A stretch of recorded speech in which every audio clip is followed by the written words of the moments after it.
The brief history of Igbodo from 9th century to 11th century is very simple. Igbodo was established by Ogiso Igbodo by 9th century. And between 9th century and 11th century, many Ogisos were produced. The kingdom was at peace. That is the truth.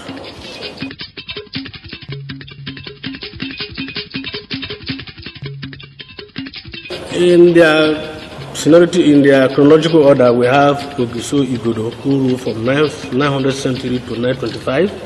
We have Ogiso Ere, 925 to 960. We have Ogiso Orire, 960 to 1000. We have Ogiso Odia, who also ruled from 1000 to 1001. We have Ogiso Irido, 1001 to 1002. We have Ogiso who ruled from 1002 to 1005. We have Ogiso Igbaide, who ruled from the year 1005 Emehe, 1005 to 1009. We have Ogiso Ahuahua, 1009 to 1011. We have Ogiso Ekbigo, 1011. We have Ogiso Efeseke, 1012 to 1019. We have Ogiso Irudia, 1019. We have Ogiso Odion, 1020. We have Ogiso Etebowe, 1020 to 1022. We have Ogiso Imara, 1023 to 2024. We have Ogiso Oria, 1024 to 1025. We have Ogiso Mose, 1026 to 2029. We have Ogiso Woro, 2029 to 1030. We have Ogiso Irebo, 1030 to 1036. We have Ogiso Ubomo, 1036 to 1040. Ogiso Agbonzeke, 1040 to 1044. And Ogiso ADI, 1044 to 1050. We have Ogiso Oriagba, 1050 to 1070.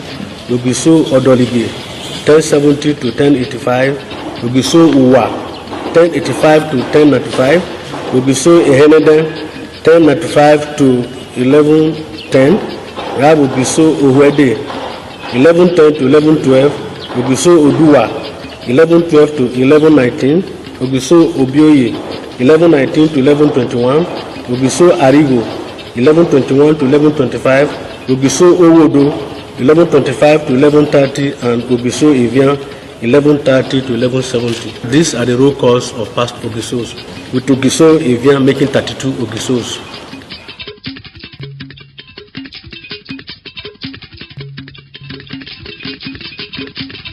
Why we are more interested in that is that because Ogiso Arigo is the father of Ogiso Owodo and Evian. When he was Ogiso, he had two sons. He had Owodo as the first and Evian as second, the same father. Now, when Ogiso Arigo died, Ogiso Owodo succeeded him. Ogiso Owodo ruled and died without a child. So the Benin then installed Ogiso Evian to succeed Ogiso Owodo as the surviving prince of the Ogiso dynasty. That is the brief history of Ogiso Arigo. Just like he told you, Ogiso Arigo has two children, which is Ogiso Owodo and Ogiso Evian. Ogiso Owodo died without a child, so he now fell on the second child, which is Ogiso Evian, to take over the leadership. But prior to that period, there was a great monster in Benin Kingdom, a very great monster that was consuming people in the kingdom. So there were a lot of people from different places that came trying to eliminate the monster, but they never succeeded. Evian said he was going to be able to do it, and actually he came out on the particular day and he succeeded in killing the monster. His name then was Evian. Then the Benin now turned him to Evianuriebe, which means he actually has been able to succeed in taking that away, that which is threatening the kingdom. So in recognition of this, when eventually his brother died without a child, the Benin now embraced him to say, come and rule us. Because they were not having the belief that that monster may have died. Peradventure, the monster reappeared, knowing fully well the way he drove it out or killed it before, we'll be able to do it again. So that was the beginning of Evian Red. And Evian then had 3 children, which is Uzama, Erebo, and Olia. 3 children. In the very old age of Evian, I told you now that Evian came into power in 1130. Evian was in the government for 1130 to 1170, 40 good years. His reign was very peaceful. Why he was very old now, from nowhere, Oromiyan came to Benin with some troops. There was now an attack. So Evian's son, Erebo, took his brother Olia and soldier main troops then to go and conquer them. To say, there is no way you can bring in somebody when our father is still on throne. And besides, this is Benin. There is nothing like Oba, Ogie, Ami. That is where the names came in. There is no Oba in Benin. What we have here is Ogiso. So Ogie, Ami, Megame, we don't have an Oba. So the fight now was on. And Oromiyan, after staying for a really long time, actually now he could not govern the Benin. He now came out to say he was going back. There is no way a foreigner can rule in this place. Only a child, peradventure, born here can rule the place. He now went back. And as he was going back, he stopped at Ego. He was there with his men, and during the stay there, he now had an affair with the daughter of Ogiego. This is Ogiego and the wife. They have a daughter called Einide, which was impregnated by Oromiyan. Oromiyan gave birth to Eweka. Eweka also continued the fight, the struggle, when he grew up. But before then, 1170 to 1200 AD, that Oromiyan Eweka grew up, Ogiso Rebo was on the throne. His reign was also very peaceful. Then the Benis were now joining Eweka to fight the war. Then Rebo now told them, look, you people are making a mistake. This is Benin.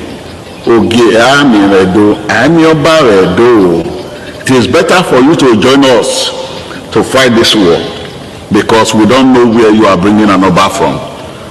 Towards then, the Benis now begin to nickname him Ogiamie, which is today called Ogiamie. Otherwise, he, Ogiso Erebo, was the last Ogiso. So the name Ogiamie now took over. So today we have Ogiamie. And the fight actually continued until there was now an agreement, memorandum of understanding, which today we call a Kyokpaga Treaty. Understanding because people were dying from the two sides. Now to put end to each, he now came and said, please, we only came to help people to repair Benin. They do say we don't know how to repair Benin, but in an attempt to do this, they now decide to write an undertaking with us, which is called a Kyokpaga Treaty. And as at that time, it was a tough battle. The Oliha at that time was, his name is Ode, that went to that battle with his brother. As that war lasted, there is an adage in Benin that says, you have not gone to Kyokpaga. The Oliha of Ogiamie, they came him. And during that process, when the way we are now going, when the brothers, the adults at home, when they had the war was tough, that the Oliha of Ogiamie was killed, there was a big uproar in Benin. when they were now looking for their brother, this is where the first one came. They said, Ere mahudewu, Ere mahudewu, Ere mahudewu, They were now looking for his brother Ogiamie. That was during the treating. The treating that started around that time was the first treating that made this Olia died. For God being on our side, as at that time, that Olia has already have a child that came into his father's stew after the burial. So, in that process, this picture you are seeing here is a part of the symbol of the Ekiopaga Treaty that took place in 1979 between Osarabo, Okonga Ogiamie, and Oba Erediawa. This is Osarabo here. This is Osarabo here. This is Erediawa of 1979.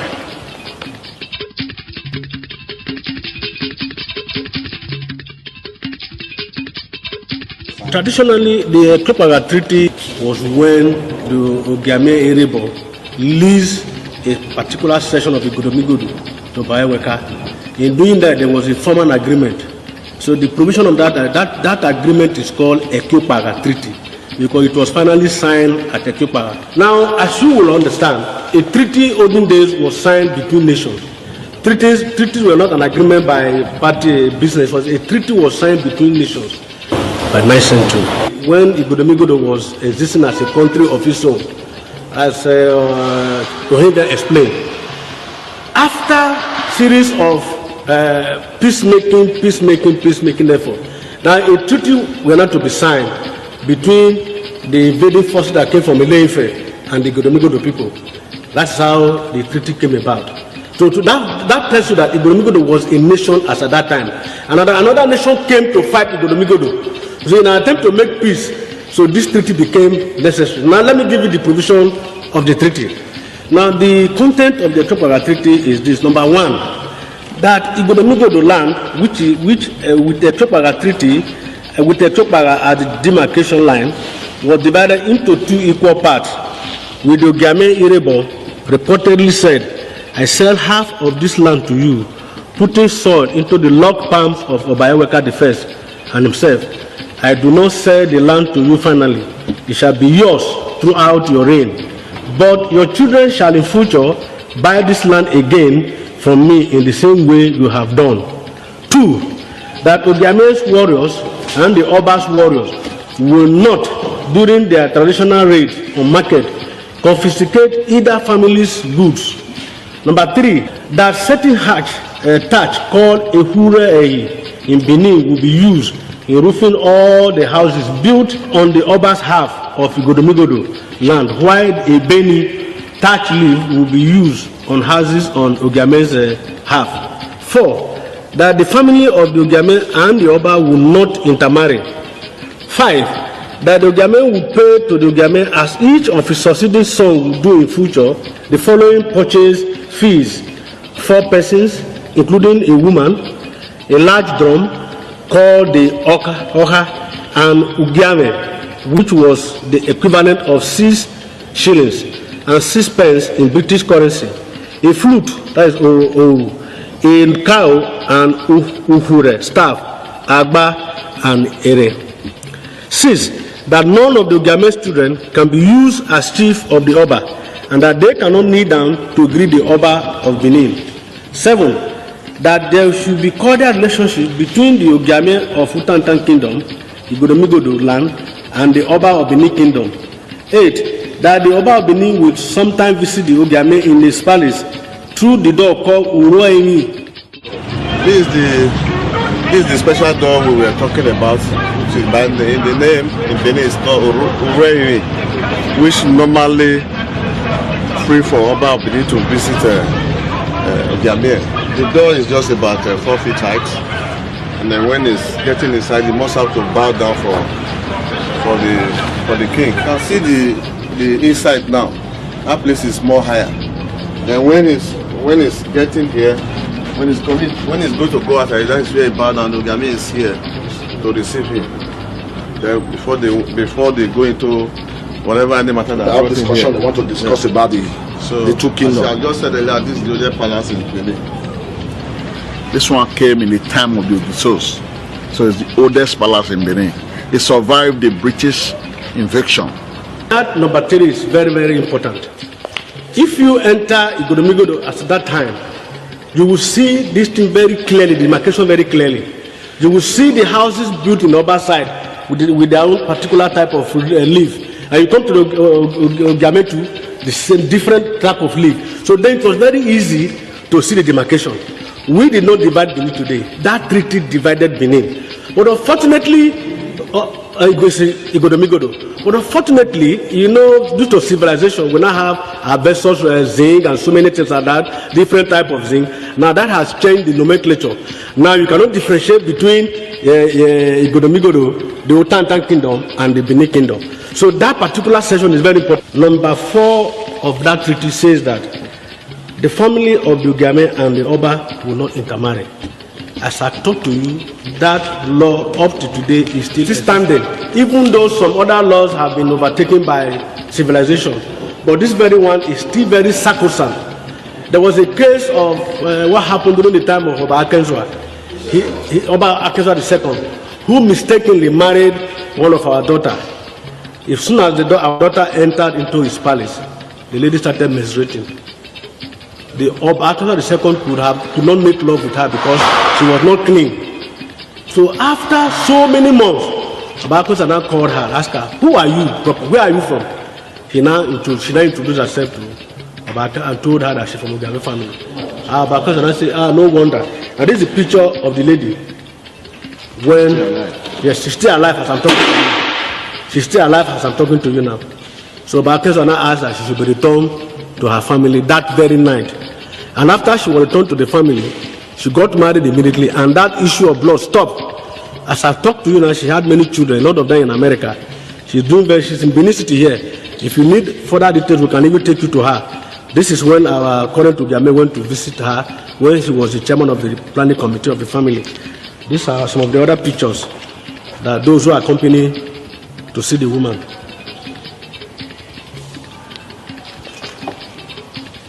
These are pictures of family that went to. The woman is still alive as I'm talking to you now. And this is the last one.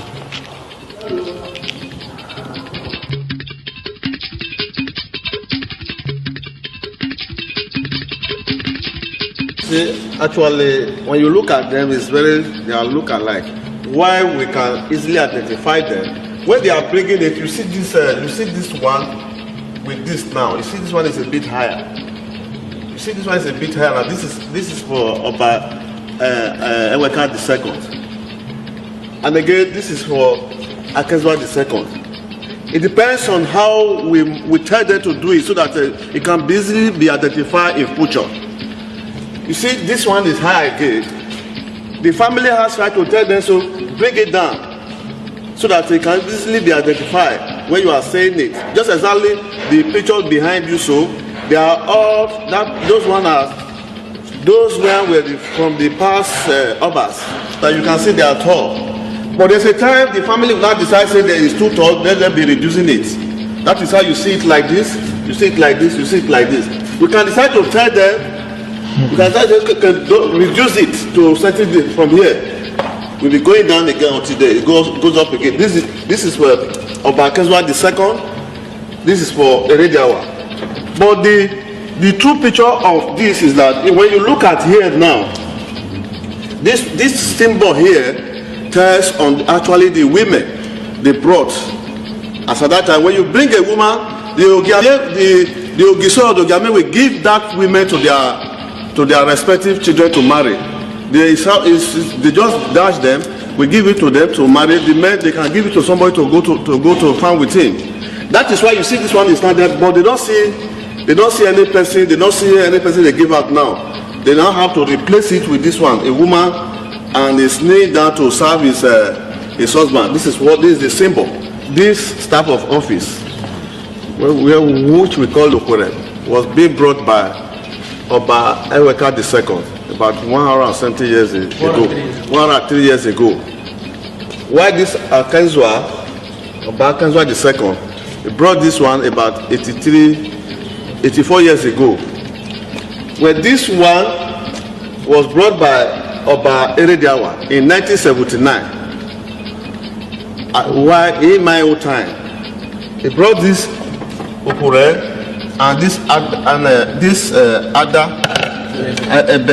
that is what he brought in 1979 with a cow. When you get to Evia Palace just now, you will still see the head of the cow and the skin they remove is still there intact. Before I installed the missing Osarobo Okwonga Ogiamie in 1979, they are not the Ekopara treating with Obare Diawa. After that time. See this photograph. So this photograph you are seeing here, Nigerian Observer. this photograph you are seeing is Nigerian Observer, where you can see Osarobo Obare Diawa. Obare Diawa versus Ogiamie in a mock battle. In 1979, yes. Matthew Evano. So, yes. Okay, this Observer you are seeing is the mock battle between Obare Diawa and Osarobo Okwonga Ogiamie in 1979 in Ekiopara. Exactly. Yes. Good. Now to support him. Now this Ada and Ebedai, this Abba and Eben, they were the symbol which Obare. If you look at the Oba Benin letterhead, Benin Traditional Council letterhead, this is their symbol of authority which we gave to them. All their letterhead, you will see this to their letterhead. Without this, that's why we say that there can never be Oba without Ogiamie. That's how it is. Yes. Okay, yeah. Our own symbol was given to us by the British. By the British. This is the authority which We gave to them. That's what they put in their letterhead. Now, okay, the British gave us our symbol as a distinct coat of arms, as a distinct traditional law of Igodomigodo. Nobody gave to us. So you can see the difference. You can see the difference. Document does not tell us. Picture does not tell us. There's no family in Benin that has this coat of arms. The British government gave it to us. The Oba don't have it. It's in the museum. It's even in the museum.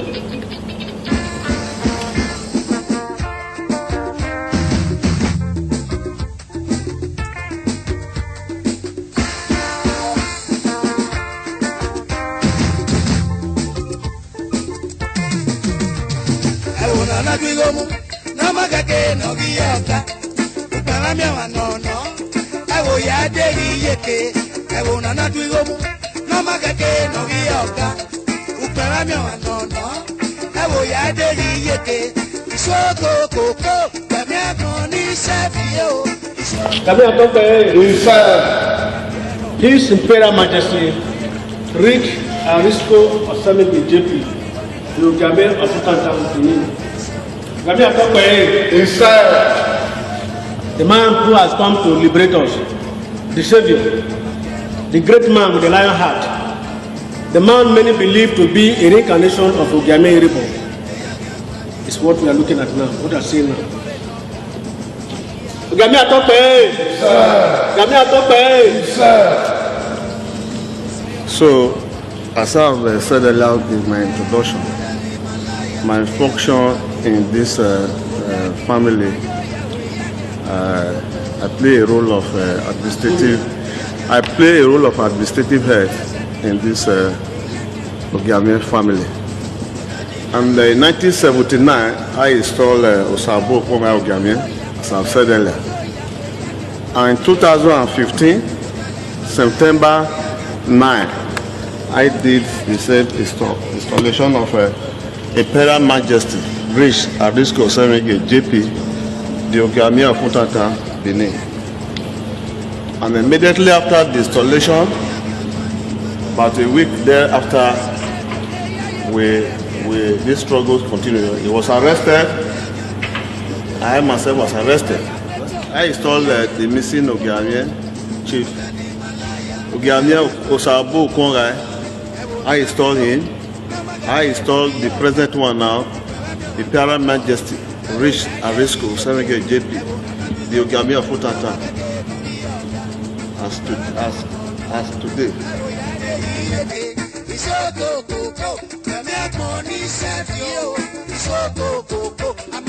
The roll call of Ogiamie is as follows. Ogiamie is 1170 to 1200 AD.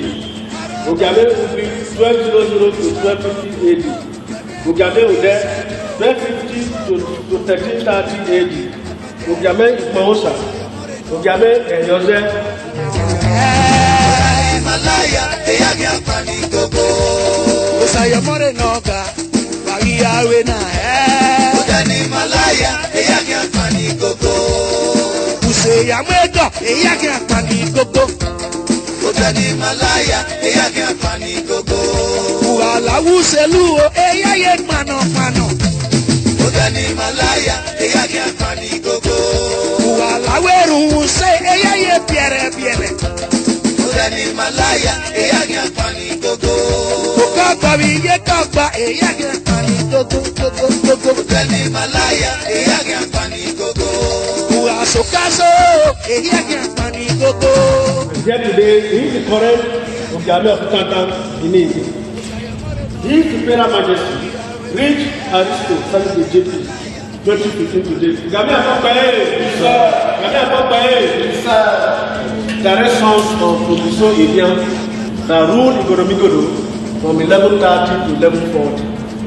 On the far right of Ogiamie Aristo is High Priest Chief Joseph Ameguvi Uzama. He represents the first son of Evian, Ogiso Evian, while Ogiamie Aristo represents the second son of Ogiso Evian, and Chief Olia represent the third son of Ogiamie Evian.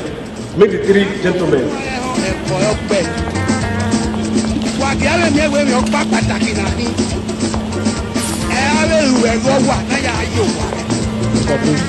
I am High Chief, High Priest Amegbibie Joseph Uzama, the current Ohenvia of Untatan Benin Nation.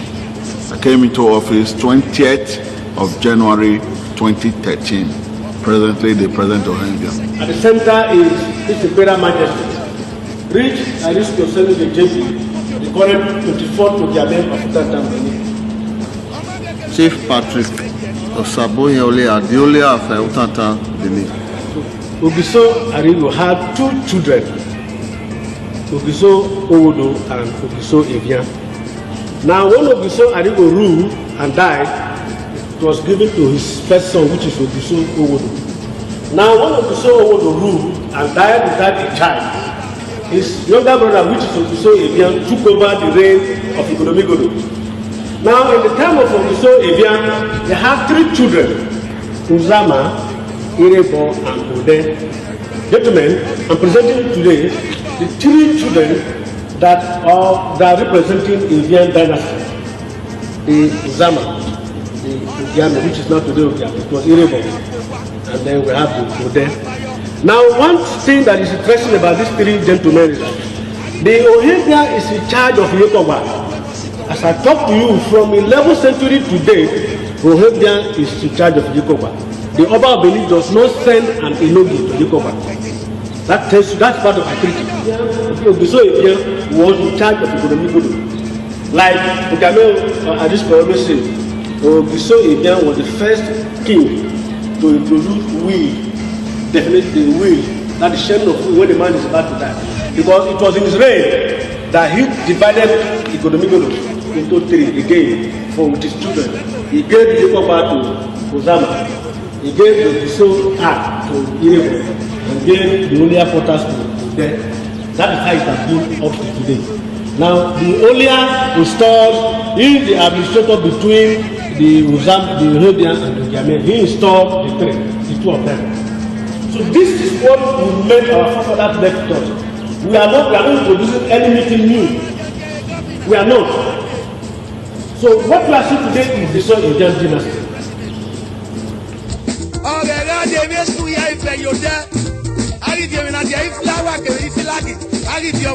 During the invasion, when the Ile-Ife people came to invade Benin, there was genocide. They killed a lot of our people. In the process, a lot of our children fled Igoromigodo. That process is referred to as a mass exodus because the killings was really so much. Some of our children ran through the Benin North and established what today know as the Ishan, the Afema, the Ora, and so on and so forth, up to Kogi and Kwara. A lot of them are our children. That's on Benin North. Then on Benin East too, a lot of them also ran through Ibanke, Umunede, Seluku, Asaba, up to half of Onitsha. As I talk to you now, the whole of Benin East up to Onitsha, they are our children. Then we come to Benin South, which is now Niger Delta. Our children too also ran through like that to worry the Urobos, the Shekiris, the Isoko, the Queries, the Ogbas, the Ekpeye, a lot of them in Niger Delta. They are all our children. Those that ran through the east, they ran through the river. Because no olden days, without water, you can't survive. So what they do as they are running the sea water, they pass through the water like that. Then again, olden days too, a lot of them were afraid of wild animals in the sea. So when they get to where there's water, they can move, assuming the water is here, they can move and settle at New Benin because they believe that some animals could come to attack them. But they have already seen water where they can come and fetch water to drink. Then to distance was nothing. There was no motor. So it was not difficult moving to trek. So those that ran to Benin North, they ran through Ikoba River, and that river also somewhere broke to the north, to Auchi side, to Jeduma and the rest. Then the same Benin is that Ikoba River also has a link up through to Seluku, Munede, up to Niger, to River Niger. That's how those that left in the north passed through Ikoba River. Then those that fled through the south, they reached the Logo River because the people of Niger Delta are interested. They want to know where their fathers came. How did their fathers cross the River Niger? That's the problem most of them are asking themselves over there. But they didn't know that there was a brook, which is in Ikoba River here, that has a link to all those major rivers. So as they enter the Ikoba River, they can move, you understand? So those are the two major links. My name is Mike. You want to know where the river leads to? It leads to different dimensions. The first one is when you get to Ajoki, that one leads to Lagos Road. And when you get to Ajamuwa, the second one, that's Ajamuwa Road, that one leads to Port Harcourt. Is there anyone that leads to Bayelsa? Bayelsa. It's the same way, because when you get to there, that one that get to that Bayelsa, through excavers. Okay. And you are, what do you call yourself? What do you do? Marine officer. I'm an army officer. Marine officer. Marine officer. I work in this field for 5 years now. Okay, you've been working for this field for 5 years. So many of our children stopped bearing Ogiame name because they were persecuting us. In the ministry, they won't let us go. They would just pull us out. That was very severe. That is the area of persecution. Then the era of use of government machineries, of course, that started when Oba Eredewa, he started it particularly. Immediately he was installed as Oba of Benin. What he did now was to connive with an administrator, a military administrator, and secretly repeal the decree, the edict, which recognized Ogiame as a traditional ruler. So, this is the edict. This is the edict with which Ogiame was recognized as a distinct traditional ruler in 1968. It is called Edict MSLN 37 of 1968. That is the edict. Now, that is the place that concerns Ogiame in that edict. Now, by this edict, Ogiame is a distinct traditional ruler from the Oba of Benin. So what Oba Eredewa did, for fear, was not comfortable. So what he did was to secretly repeal it without letting us know. That is the cause of the problem we're having in the Benin Kingdom. We're having now with them. The problem between the Oba of Benin and Ogiame is this repeal edict, which they didn't tell us, without calling those involved, without telling them why you are repealing it. There must be a memorandum call. There must be a public gathering. We don't just repeal an edict signed into law. Edict is not something signed by one place. It's a government document, internationally recognized instrument. You just went behind with the assistance of a military administrator, repeal it without telling us. That is the cause of the Cold War between the Oba Palace and the Ogame Palace as of now.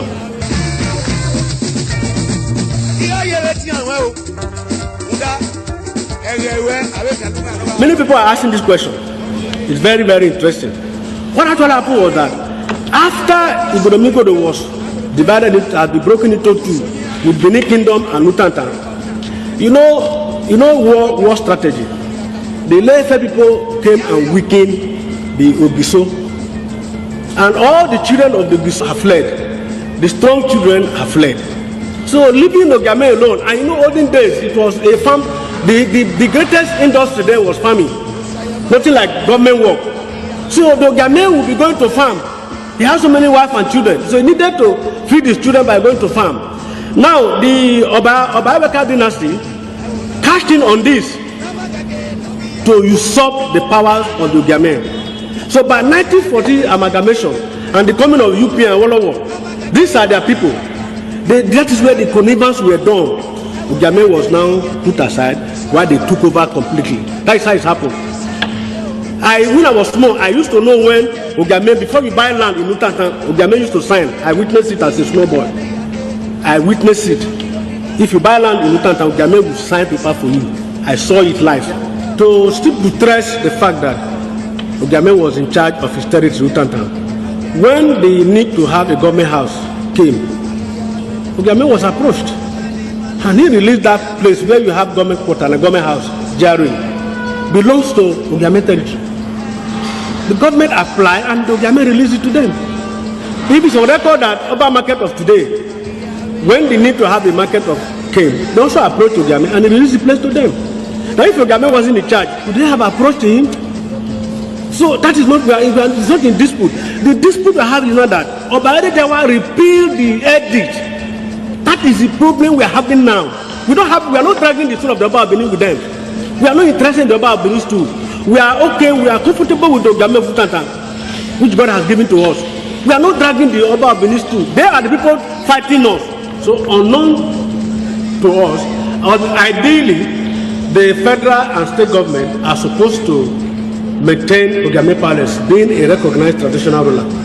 And then the traditional ruler himself is supposed to be entitled to some allowances from both the federal and state government. But unknown to us that something bad had happened. We've not been seeing the federal government present in the palace. If I take you there and the palace is desolated, it's just dying, no government present. We didn't know what was happening. That the edict, which recognized us as a traditional ruler, had been repeated secretly.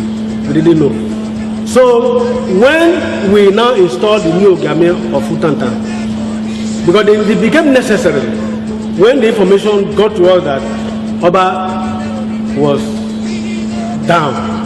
Of course, we know that at his age, anything could happen. And we needed to put our house in order so that they wouldn't say that we had no time, we had no person to perform the Eklopaga treaty with them. So we now installed Ogame Arisco as the current Ogame of Utanta. Now, but prior to the installation of Ogame Arisco, in about 2010, the reigning Ogame then, Ogame Ogomo, wrote a letter to Oba Edewa to complain to him that, one, our Ogame is missing, Ogame Osabo was missing. In their response to us, the Oba Edewa, in the response to us, referred to Pa Edwin Ogbomo as Ezomo of Utanta. The then Oba Edewa, in his letter to Pa Edwin Ogbomo of Ogame, referred to him as Ezomo of Utanta. And again, he also addressed the letter through him, care of Ogame Palace. And he now said Ogame quarters, which means that the Oba himself recognized that Ogame is a distinct traditional ruler. To confirm that Ogame lives in his own territory, which is Utanta, Now, in the second paragraph of it said that as far as they are concerned, he does not live in Benin. So we are not living in Benin Kingdom with them. We are living in Utanta. Then, on our request for the second role, they said again, as far as they are concerned, they do not know the role he plays to become the second in command to the Bar of Benin. So in this letter, you can see that Iridewa confirmed so many things. Confirmed Utantan, confirmed that we are distinct traditional rulers. Ogiame dynasty, Utantan Benin Kingdom, is an autonomous royal family distinct from the Oba of Benin Kingdom. 2, that the Ogiame royal dynasty, Utantan Benin Kingdom, is therefore the Aborigine Benin's. 3, that the Ogiame royal dynasty, Utantan Benin Kingdom, is the Oba's Lesor. 4, confirms the existence of the memorable Etopaga Treaty that created the 2 distinct royal dynasties in the Godomigodo. That is the Ogiame royal dynasty at Utantan, Benin Kingdom, and the Oba Eweka first dynasty at Benin Kingdom. 5, that the Ogiame royal dynasty, Utantan, Benin Kingdom, which came into existence in 9th century AD, gazetted in 1968 by through instrument MSLN 37 of 1968, and the letter of recognition of Ogiame Royals II and Utantan Benin Kingdom by Oba Eredewa, which I just presented to you now. In the said letter under reference, prove that the Ogiame Royal family has never been under the Oba of Benin Kingdom and can never be. In fact, as a matter of fact, based on what I've just said, they have not disputed all this I've told you we have been talking about. Their own point of view is that it is too late for us to ask for our right. That is the point of disagreement. We are saying no. We want to implement the provision of the Etopaga Treaty. They are saying no, it is too late. So to confirm all what I've been saying since, all these points I have marshaled out. During the recent coronation of the Oba Ewari II, the Ogidiga, in the live broadcast, he reaffirmed to the whole world that they came from Ile-Ife. So what are we now talking about? What is the problem we having now? We are saying they came from Ile-Ife, that we are here, we are the owner here. And that the video clip is even there. Historians all agree that Oduduwa sent his son Oromia at the request of elders of Benin to return with them as ruler of their realm.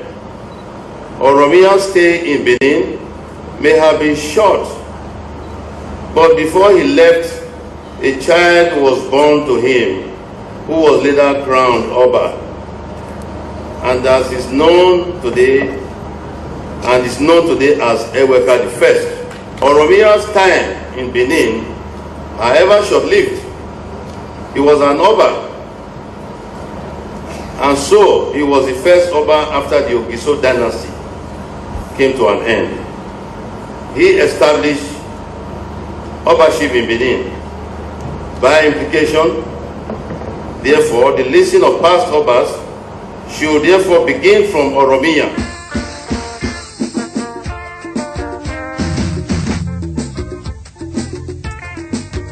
Yes, actually, when we make a publication on the missing Ogiame, we address him as His Royal Majesty.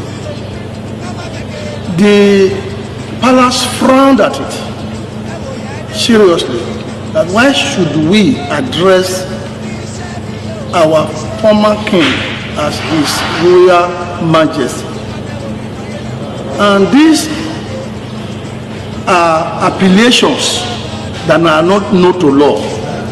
So when I now observe that they are quarreling on His Royal Majesty, I decided to shift ground. We are talking about, which they are quarreling about, is not known to law. In the sense that when Oba Akinzua II was in the throne, he was being addressed as His Royal Highness. And when you look at all the paper documents for lands allocation in Benin, till when the government took over the land decree. It was all His Royal Highness. After his death, Oba Erediawa came on board. Initially, he was answering His Royal Highness himself, until when he started appointing dukes, his brothers. He did not take from any other family. He was appointing his brothers to our territory, changing the name of those territories to suit them. Like, for instance, Obagie, Obanosa, Obaetin. All these ones, he was now appointing people in order to completely eradicate us, wash us out of existence.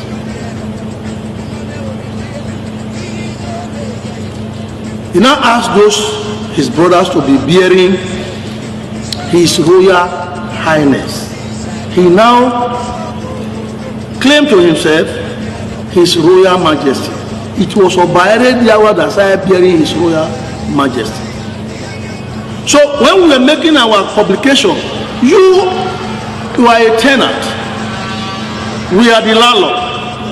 So when we now decided to make an advert on our missing Ogiamie, we now address him as His Royal Majesty, which they frown against. Okay, how we now know that they are quarreling for His Royal Majesty?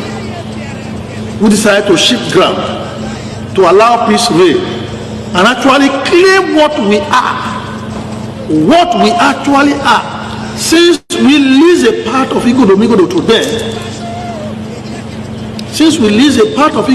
to them, we decided to use, after consultation with the chiefs, we decided to use His Imperial Majesty.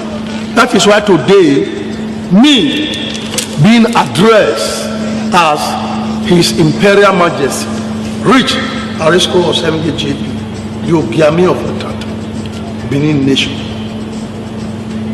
So, sir, setting the record straight, what is your prayer now? So we know the case in the Supreme Court, since we have some part. Well, actually, in fairness to them, they are not disputing our claim. In fairness to them, they are not disputing our claim. But what they are saying that it is too late for my family to ask for what belongs to them. Is it too late for you to ask? How can it be too late for me to claim my father's house? It's not too late for me to claim my father's house. They cannot go and take over our palace. The palace has been there before their own. It was my predecessor that allocated that place, that palace. Look at this picture. Look at this picture. Do you see this picture? This picture shows that I am a full-fledged blood of the great Ogiamie royal family. In 1979, this was my own person. This is my person. This is me. I was second in command to the Ogiamie's army that fought Oba Erediawa in 1979. This was our commander-in-chief. His name is General Osazuwa. He was in charge of the Ogiamie's army while I was second in command to him. But they are claiming that I am not from Ogiamie, that I am a born of a woman. My father is Ogiamie. My mother is another person entirely from Nwode. To be precise, Ilobi. In Nwode local government area. Ilobi. He is the place of my mother. It was the senior brother of the commander-in-chief that came to bury my father in 2005. In 2005, his own senior brother, now late, buried my father.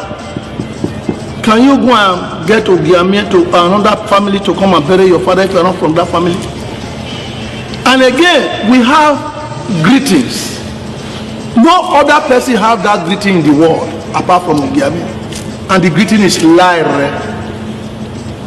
The greeting is Laire. When you see somebody greeting Laire in any part of the world, he is either a member of the Ogiamie royal family or a wife to the Ogiamie. No other person. Woman, man that greet Ogiamie, they are either children of Ogiamie or their wife.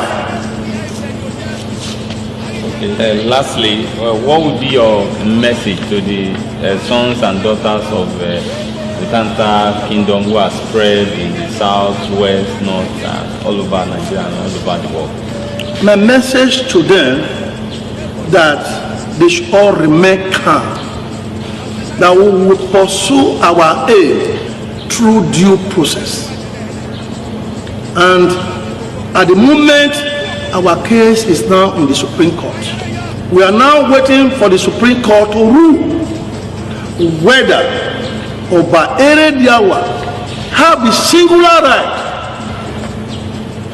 without consulting with the Ogiamie, without consulting with the Aborigine Benis, without constituting a panel to look into our matter, whether or not we are Ogiamie,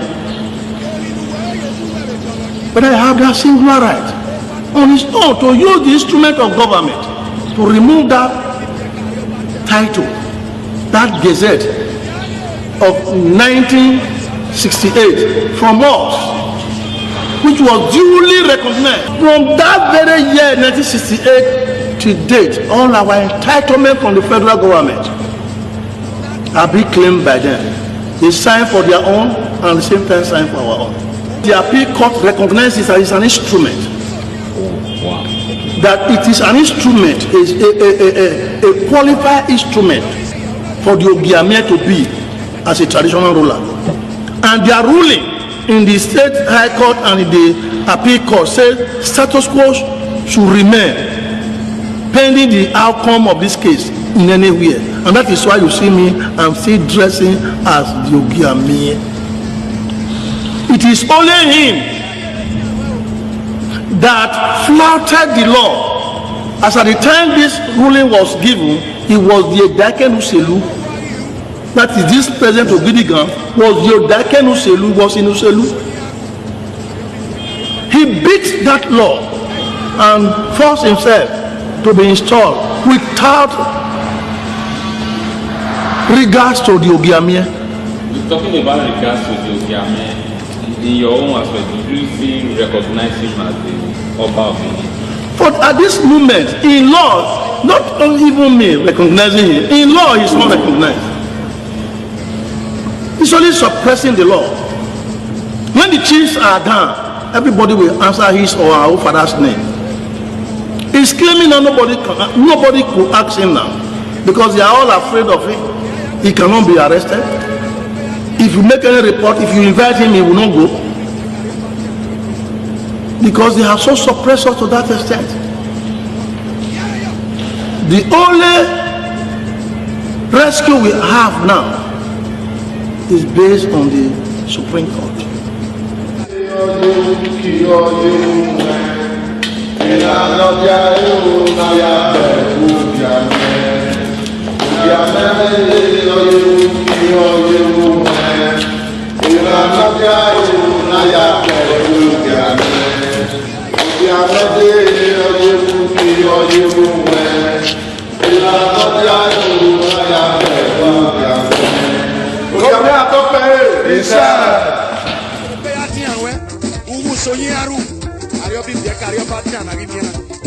Hey, we are doing petty book. Only I come on.